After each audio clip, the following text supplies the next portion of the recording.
At the beginning of this budget process back in March, when I delivered my address in the House chamber, I acknowledged the realities of a divided government. For the first time in a dozen years, Democrats control one chamber and Republicans control the other. It's a new dynamic in Harrisburg, and it's unique compared to other states. In a politically divided country, Pennsylvania is the only state in the nation with a full-time divided legislature. That means that one party can't get done anything on their own. Democrats and Republicans need to work together if we want to accomplish anything here in our state capital. I've routinely pointed this out to House and Senate leaders with the hope that they too would realize this reality. And as this budget process has shown, it's not easy, and it doesn't happen overnight, and it requires every side to compromise. Over the past several months, my administration has worked with leaders in both chambers to craft a common sense, responsible budget, one that makes critical investments in public safety, in agriculture, economic development, public education, workforce development, and much more.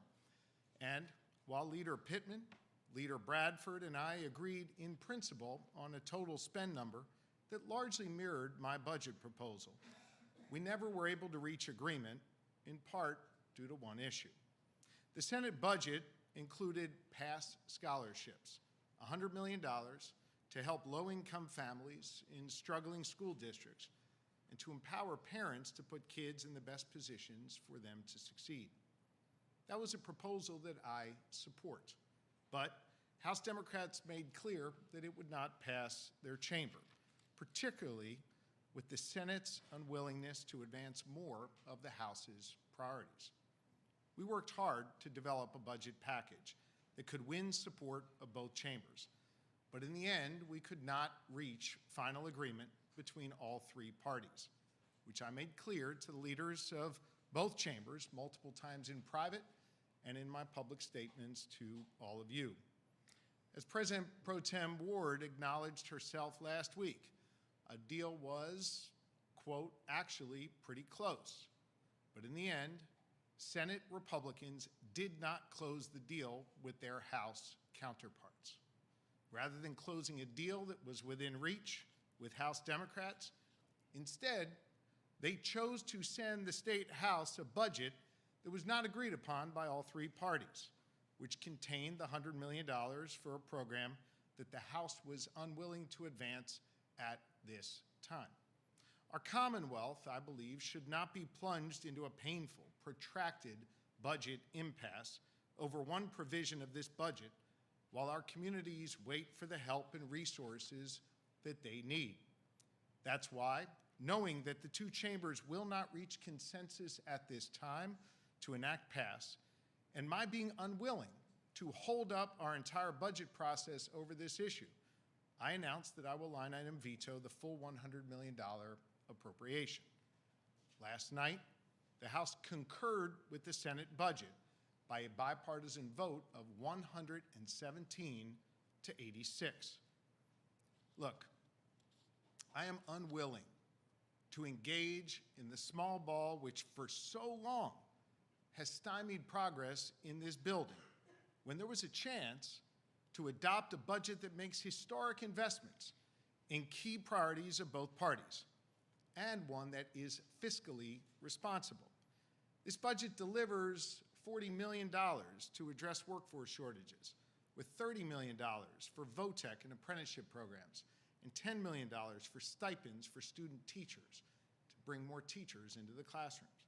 It would, for the first time, fund the whole home repair program with $50 million of state money and invest tens of millions of dollars in economic development to support Pennsylvania businesses and make our Commonwealth more competitive.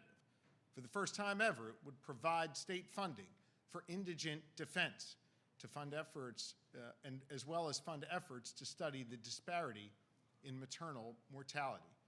It would fund 4 new classes of the Pennsylvania State Police Cadets, increase our support for EMS providers, and help counties provide critical mental health services. It would support our farmers and our ag industry by providing $34 million to help poultry farmers impacted by avian influenza, as well as creating a new organic center of excellence. And it includes historic $1 billion increased investment in K-12 public education, including the largest increase in basic education funding, a funding formula that each of our school districts rely on. It is the largest increase in the history of Pennsylvania. It establishes universal free breakfast for every public school student in Pennsylvania. It addresses a critical need of our children, critical needs that they have been crying out for, providing $100 million in mental health funding so schools can hire counselors and provide mental health services for our kids who are in need.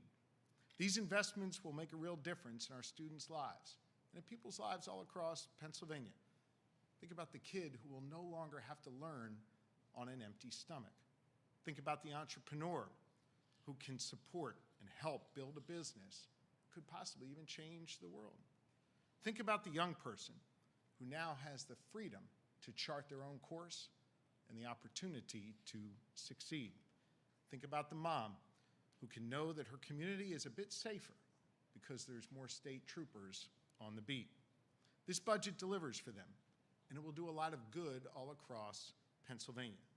And I want to sincerely thank the Democratic and the Republican members of the House and Senate who voted in a bipartisan manner for this budget. But I recognize this budget isn't law yet. I will sign this budget when the Senate sends it to my desk. We should not delay getting the good people of Pennsylvania the help and the support they need. And I hope the Senate will be responsible stewards of the public trust and return to Harrisburg to sign this bill, a necessary administrative function, before it can come to my desk for my signature to make it law. Like the budget bill, the Senate is also sitting on a bill that passed in both chambers overwhelmingly to expand the property tax rent rebate for hundreds of thousands of our seniors. This is another significant win for this body, for this building, for this common sense approach. You know, it's going to help seniors stay in their homes. It's been 17 years since we updated the formula that provides relief for our seniors. This bill would nearly double the rebate for our seniors and make over 170,000 more seniors eligible for property tax rent rebate. And importantly, it would tie the income cap to a cost of living so that no one would become ineligible just because their Social Security payments went up. These seniors who worked hard, they now need us to deliver for them. And all I need is for the Senate to return to put this bill on my desk so they can immediately get the help that they deserve. I also know that budgets are normally accompanied by what's known as code bills. That's legislation that lays out the specific details on how some of that funding gets spent.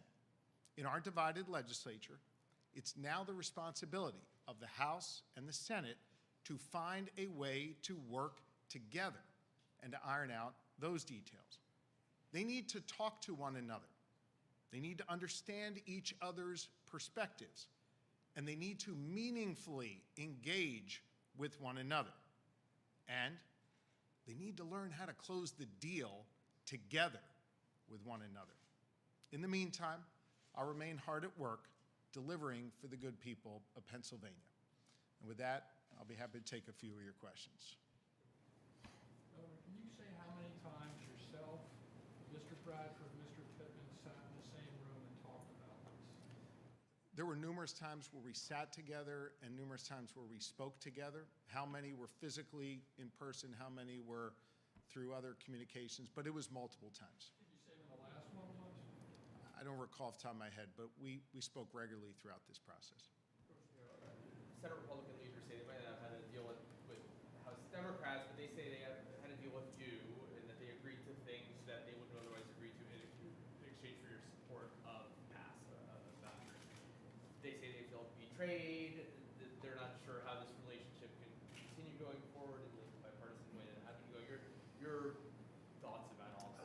I recognize that some of them want to distract from the reality that they now find themselves in. There was never a deal between all three parties that was acknowledged by all the parties privately and publicly. They now need to get in a room with the House Democrats, and they need to learn to work together, and they need to work on these code bills and return to Harrisburg to get the budget bill to my desk. Governor, to follow up on Seth's question there, they've said that you betrayed them. They said that you broke your promises. Do you think that's a fair assessment of the discussions you had? It's obviously not accurate, given the fact that their own leader acknowledged that there was not a deal, and multiple times it was acknowledged that there was no deal between the parties. Jan? Yeah, let's continue on this line here. The Senate Republicans said that you didn't deal with the House, we didn't do any negotiating with the House Democrats to reach a budget agreement for the last 2 to 3 weeks. And so, you know, they thought that you were carrying the House Democrats on your back whenever you went into meetings with them. So, I mean, did they somehow have a wrong assumption about that? I think that's an inaccurate assessment of the situation. What's clear is that the Senate Republicans were unwilling to consider the priorities of the House Democrats. And as a result, the parties could not agree on a budget agreement. They then made a unilateral decision to send this bill over to the House. They may not like how this process played out, but it's the process that they put into effect because of their inability to close the deal with the House Democrats.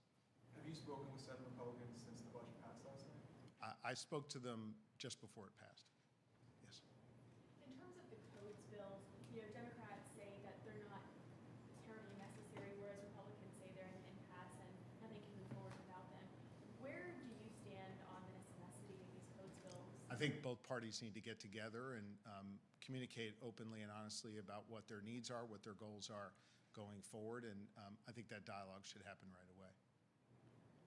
On that same, along the same lines, so did you consider when your general counsel responded to House Democrats' chief counsel, like, did you consider that your administration's argument about pass also stands for some of the other pieces of like some of your budget priorities that have not been written in code before? I acknowledge that I think both parties need to come together and work on those code bills. Governor, Yes. you know, a lot of this debate has been driven by vouchers, which were added into the budget by Senate Republicans, but it seems like what kind of precipitated that was your administration sent a letter to Senate Republicans, I think it was like 2 weeks ago, saying that you support this and reiterate a public stance you had already taken during the campaign, but why did you send that letter then? And did your administration actually push for the— My position has been unchanged on this issue. I spoke out about it during the campaign. I spoke about it as governor. And I stated just here a few moments ago my support for it. Look, here's my view. You have to fully fund public education. And we made an historic investment in public education, thanks to the Republicans and Democrats in the House and Senate who voted for this budget. I also think it's important to make sure that every child of God gets an opportunity to succeed. And in some cases, adding some additional help in that process can be helpful to some children. I have stated that over and over again. That remains my position. But it also remains clear that the Senate needs to do its work with the House to make sure that they have their shared priorities be heard. Let me be clear. The House has passed multiple bills, 4 of which I think are critically important. Statute of Limitations Reform, Fairness Act, the 2 gun bills, which I'm, for these purposes, considering as one, and minimum wage. They've passed many other bills. Those are 4 critical bills that passed in the House and went over to the Senate, and they've not moved. The Senate seemingly passed one important bill to them, Pro Tem Ward's bill, that was immediately taken up by the Speaker and passed, and I signed that into law as, I believe, Act 1. It is critically important that both sides be able to understand the other side's priorities and work together. I'll do everything I can to foster that. I'll do everything I can to continue to bring the parties together. But the bottom line is they need to learn to work together on this, and both sides need to have their priorities respected. We'll take one more. I think I got everybody. Responding to the argument Republican Seth Rhodes made, that saying that if we don't fund the House program because the legislative language isn't in place, and we also shouldn't fund other programs that also don't have code language in place, how do you respond to that argument? Well, I'll respond to you and answer your question, which is that these programs have now been funded because the GA bill has been passed by both chambers. It is now up to both sides to work together on any necessary code language, and I look forward to Democrats and Republicans doing that work together. Thank you all so very much. Appreciate it.